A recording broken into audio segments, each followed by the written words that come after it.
Welcome to the Excellence at Work podcast, where we explore the strategies and best practices that drive business success. I'm Rachel Cooke, COO of Brandon Hall Group and the host of our podcast, along with members of our executive team. In each episode, we'll dive into the latest trends, insights, and real-world examples from some of the most exciting leaders from organizations worldwide. Be part of our journey and learn from the best as we discuss innovative approaches and cutting-edge technologies for talent management, learning and development, leadership, diversity and inclusion, and more. Welcome to Brandon Hall Group's Excellence at Work podcast. I'm Rachel Cooke, the COO and host of our podcast. I am excited to have with me today Melissa Kruminas. She's the lead of customer education and talent development at Docebo. Hi, Melissa. How are you doing today? Hi, I'm doing very well, and I'm so excited to talk about this topic. Yes, and topic we are going to be talking about is around learning, particularly around value-led learning supported by organizational development. And looking at your background and your expertise, I think you have so much experience and some really great examples that I'm excited for you to share with our listeners and audience today. Before we get started, why don't you tell us a little bit more about your background and your experience so far at Docebo. I believe you've been there just a little over a year. And we love Docebo. We've worked with Docebo for many, many years. Love to hear kind of how your year is going. Sure. So my name again, Melissa Kruminas. I lead our talent development and customer education functions at Docebo. And I've spent the last 20 plus years in all forms of learning, talent development, education, and enablement. And so everything from sales enablement, partner enablement, customer ed, all the way through leadership training and program development. And so as far as my experience at Docebo so far, it's quite funny, and this sounds cheesy, but I say it every time, that when I came to Docebo, I did not feel like I started a new job. Well, first of all, I was a customer, and so I obviously already had the context and the experience, but I felt like I found my people. You know, I came home and I'm very lucky I get to be surrounded by learning practitioners every single day. So it's been great. So that's wonderful. Yeah, it's been great over the years working with Docebo, especially as they expanded into the US market and other markets. So they have an interesting story and a great culture. Docebo has won in 2024 16 awards, or wait, 17 awards from Brandon Hall Group, and around technology, around human capital management, some really great success stories. And we were grateful also to have you at our conference recently at HCM Excellence. And so it's always, again, a great pleasure of partnering with your organization. So, you know, as we talk about value-ed learning, can you define or help our listeners further understand what does that mean to you? Sure. So for me, I think of education as a product, of learning as a product. And so in my customer ed hat, when I talk about value-led product supported learning, and this is just a good analogy, people don't buy software because of the features or the places and the buttons that they can push. They buy it because they had a business goal or a business objective. And so if we think about learning and organizational development in that as a product that we offer to learners, then we ultimately have to figure out what is the value to the learner and to the organization. And so for me, it's really about becoming a performance partner for your learners. And do you believe that learning professionals feel that they already have a strategic mindset or approach to learning? Yeah. Some do. Oh, I'm sorry. I cut you off. Well, no. Do you think that they do? And if so, you know, where do they fall short?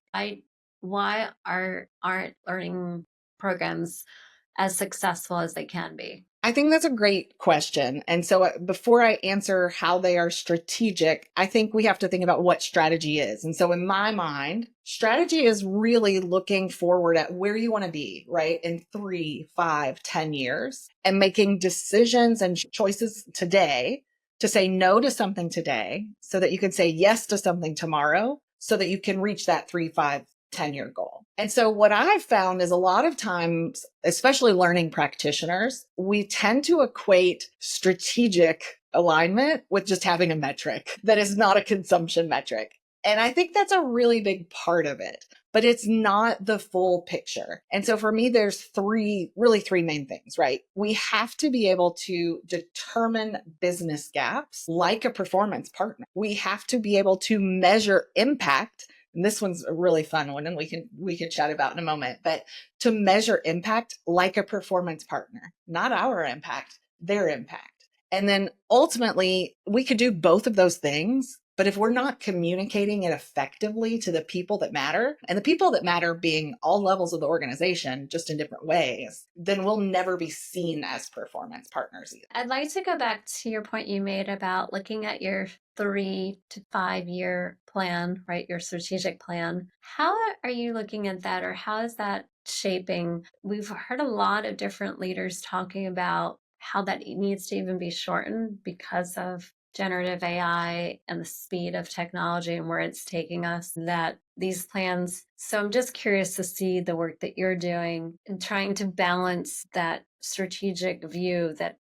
historically we thought about, that 5 year plan, though we all know that that 5 year plan can be shortened drastically by the economy, by globalization, undetermined factors that we have to be kind of agile to. What is your thinking, or how should learning and HR professionals think about that? That is a great question. I think in terms of long-term strategy, so your vision, your mission for your organization, the reason that you wake up every single day, that doesn't change. So for example, at Docebo, we believe that learning is the key to unlocking business performance, business excellence, and growth. That's not going to change. Now, the tools that we use to get there may change. And so a lot of organizations, if you're adopting an OKR framework, so objectives and key results, it may make more sense in the near term to focus on those items, but you need to focus on them holistically, not just an initiative. And that's where I think professionals sometimes fall short, particularly learning professionals. I taught this class and it changed this one thing and it's going to change the world, when in reality, that one thing that you've changed is only a small part of all of the interlocking components that make an organization successful. So if I'm hearing you, it's your DNA is not changing. Your core values aren't changing. However, how you execute on them, or how you modify, or how you ramp up, or maybe backtrack a little, that might change. And then I think having that strategic plan to be able to adjust as needed is critical, especially in today's environment. And And you mentioned, I love that you use the word justification, because that's really what it is. There's always more work to be done, right? There's always somebody that's going to come ask for training, or that's going to ask for a program. But the ability to have a future looking mindset allows us to say no to the things that aren't going to actually help us get there. right. And you mentioned the business gaps, or determining business gaps like a performance partner. Can you elaborate a little bit or walk through what this process looks like? Sure. I always love to use a little bit of an analogy for this one. So, this can really be hard, especially for someone younger in career, right? When you're younger in career, you maybe have an established credibility, either within your role, your organization, your industry, whatever that is. And so as we transition from child learners, where it's really more we are there to be taught, into adult learners, we are there to learn.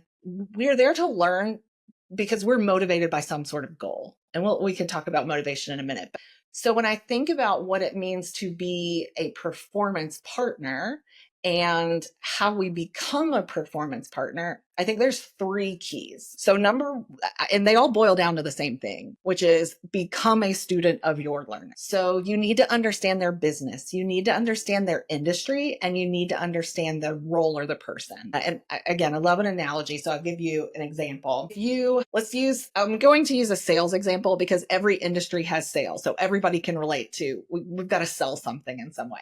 And let's say your VP of sales comes to you and they say, hey, I need a training by the end of the month because my sellers are discounting too much. They don't understand the discount philosophy. They don't know how that works. And so, like any good learning professional, maybe you aren't ready to challenge, but they brought you to the solution space, not to the problem space. And this is, I stole that phrasing from a peer at work, and I just love it so much because that's what happens. People come to the solution space. They're like, this is what I need, instead of saying, this is the problem that I'm having. And so as individuals, when we understand what the business, the industry, and the role or person are struggling with or challenged with, that's how we become a performance partner. So back to our example, you're just like any good L&D professional, you plan this great training, you facilitate a lunch and learn toward the end of the month, just, you're squeaking in under that deadline, and you send out an email, you invite everyone, 20% of people show up.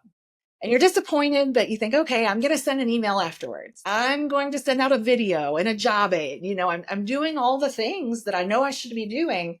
But then 4 weeks later, you go and you go back to maybe your RevOps team and you say, hey, how's that impacted the results, right? Like, how are people discounting less? And they say, well, it really hasn't done anything. Like, I guess your training didn't work. And so if we think about this from business, industry, people, from a business context, well, you scheduled that training the very end of the month.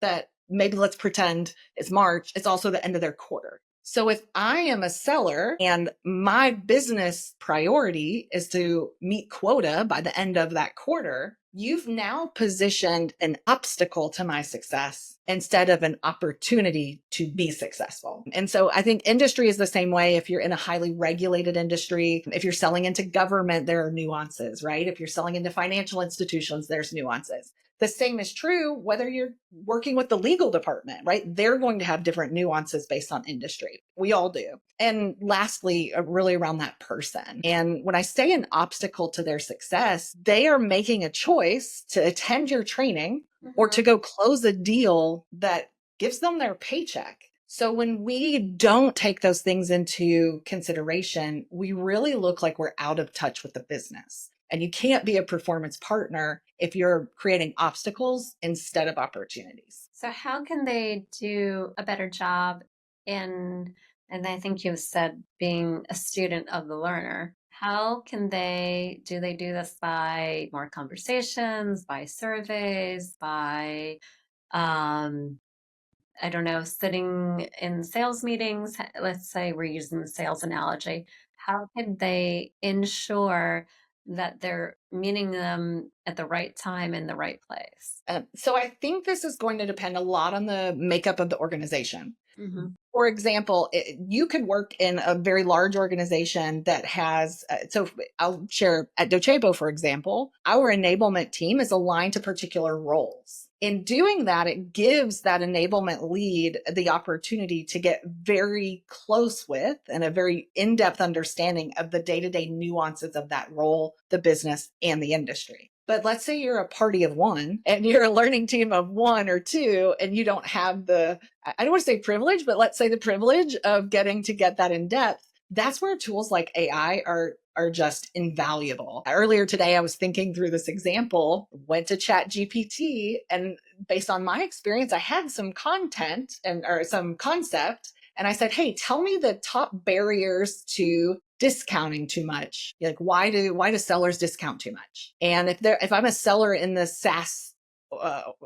world, what obstacles might I face? Or what do I need to know about the nuances of selling into government?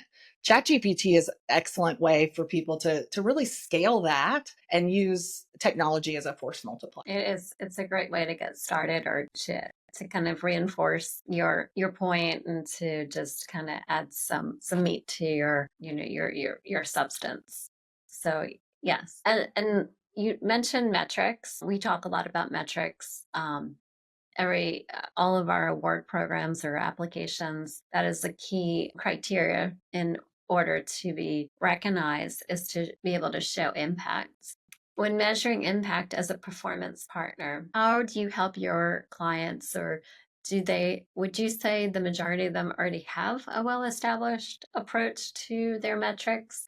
or do you do a lot of work in helping them establish these goals? And what does that look like? So for clarity, when you say helping them, do you, because we sell into who I am, right? Into learners. And so are you talking about maybe those organizations, or do you mean like if I'm trying to work with the seller example, how do I measure for them?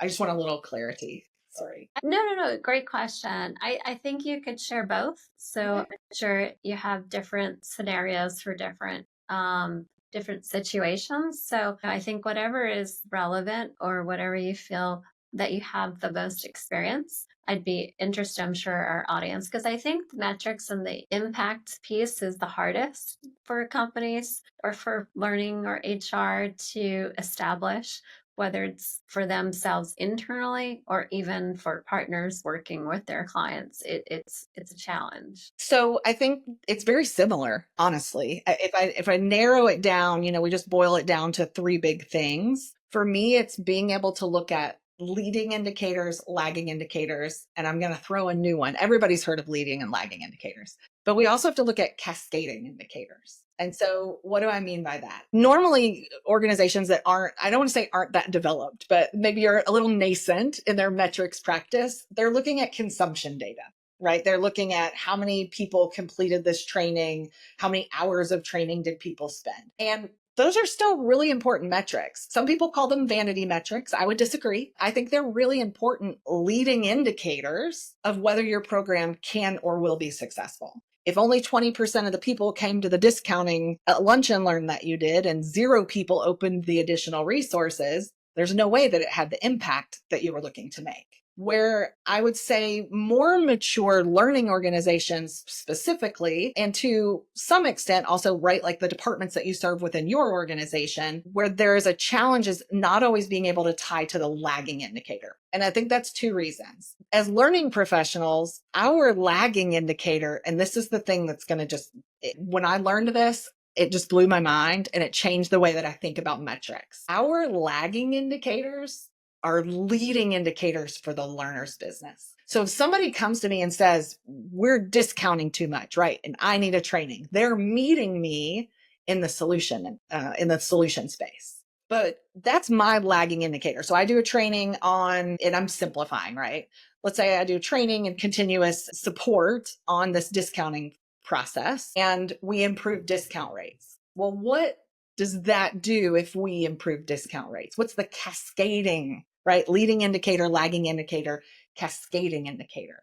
So the cascading indicator would be I'm increasing the average deal size. It could be that more people are hitting quota, that the organization is hitting their ARR and or retention efforts, right, for renewals. So by understanding leading indicators, our lagging indicators are really their leading indicators. So you have to take a step further and look not only at what are our leading indicators and our lagging indicators, but what is the cascading impact that we can have for that organization and communicating it effectively.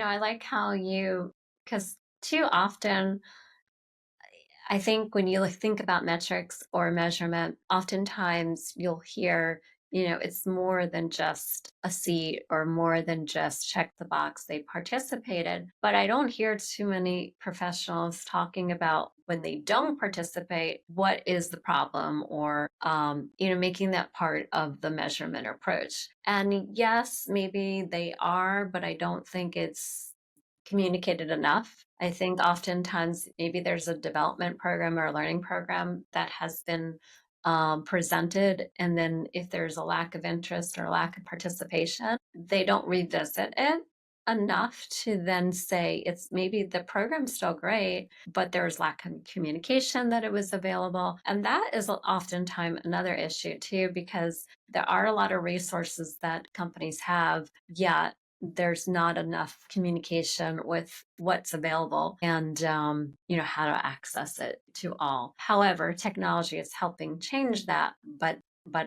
I still think that there's a lot of opportunity. And with impact, going back to metrics and impact, what being, measuring, the participation and also the cascading goals. How are you doing this? How does your solution, or what type of, measurement models are utilized? Sure. So our platform is built around the science of learning. So we do this the easiest, if anybody's familiar with Kirkpatrick, of course, that's the easiest, I guess, example to give. So we have our reporting and analytics. And with reporting and analytics, that's kind of your level one, your level two, right? Level one, reactions, right? Evaluation surveys, reaction data. Level two, if there was some sort of assessment that they've taken, did they actually learn the thing? Reaction, did they actually learn it? Then we move into things in at Docebo, we call these insights. And so these are really dashboards or consolidated views of important measures. And this tells us if there's been behavioral change. And I've worked with different systems over time, but we can see, we can do learner evaluations. And so based on that evaluation, we can even see, check in with leaders. Did we see the behavior change that we wanted to see? But I think what's even perhaps the most impressive is our advanced analytics. And so the reason this is so important, that's the game changer. Yeah, we reported on the learning that was done. Yeah, we've got some dashboards that show us like holistically the impact that we're having. And when I say impact, I mean productivity impact. I don't mean business impact. But when we look at advanced analytics, and so at Docebo, what that means is we can actually tie into an organization's business intelligence tool. So the tools that are measuring how your business is performing, by having access to that data integrated with the learning information in your learning platform, you are able to really truly see and prove. Maybe not, there'll be both correlation and causation, right? Depending on the situation. But you'll actually be able to see that versus just hypothesizing, which is a lot of what happens today. Right. And that is what I think enables that value led, right? Learning, or that being able to show and demonstrate how the learning is adding value and driving the business performance. Is there anything else that the technology or your that you'd like to share about or some additional examples about, how does the technology enable the value led approach? Sure. So if anybody's familiar with the concept of value realization is really the idea that customer buys your product or engages in a behavior for a specific outcome. I think reporting is one of the ways that we definitely contribute to that. Another way that I think is really interesting to me is community. And that maybe sounds a little counterintuitive. When we hear community, we hear, oh, this is just talking, right? It's the social learning and the people. But it's really, really valuable for two reasons. But one, that's your voice of customer. So when your learners are talking to one another, they're extending the conversation. So at Docebo, our communities is actually, we have learner communities built into the learning management, into our learning platform. And so that allows those conversations to continue within the learning space. So they're going to have even more impact. And we know that when there is social learning in place, when it is integrated into your learning ecosystem, that improves the efficacy of your programs, of your training, of the other things that you may be doing to support them, like job aids, etc. So communities is a piece. The other side of communities is you're actually getting voice of customer from the learners themselves and establishing credibility. If a seller tells me I need to do this differently and I'm going to make more money, that's probably, just going back to our sales example, that's probably a whole lot more impactful than, the L&D lady over here saying like, hey, I think you all need to start discounting less. And this is how you do it. There's just a level of credibility that peer-to-peer learning and facilitating peer-to-peer learning, that's the thing.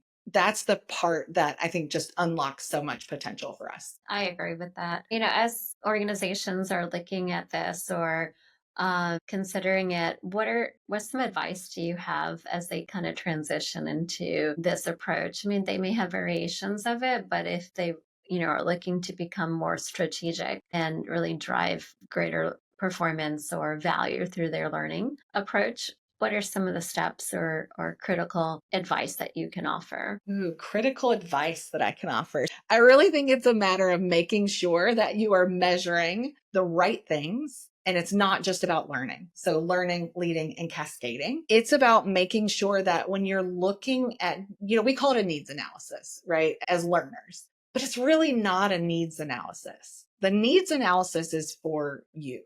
It's for you to determine where are the challenges, what's the root cause, and I do the needs. But if you can have a conversation about a gap analysis and a performance gap, and you can help their performance so that it does X, Y, and Z, you have to be able to communicate that effectively, which I guess kind of takes us to the third point, which is the most, in my opinion, is the most important part, because you can determine the gaps, you can get the perfect training, you can measure effectiveness, but you're not going to get the engagement and see that effectiveness without learning to really communicate it. That's good advice. And yeah, you're, if you don't really consider all three areas and you're really, not thinking about how one kind of leads into the other, you're not going to drive the engagement. And then it's kind of not necessarily going to accomplish what you set out to do, and ultimately,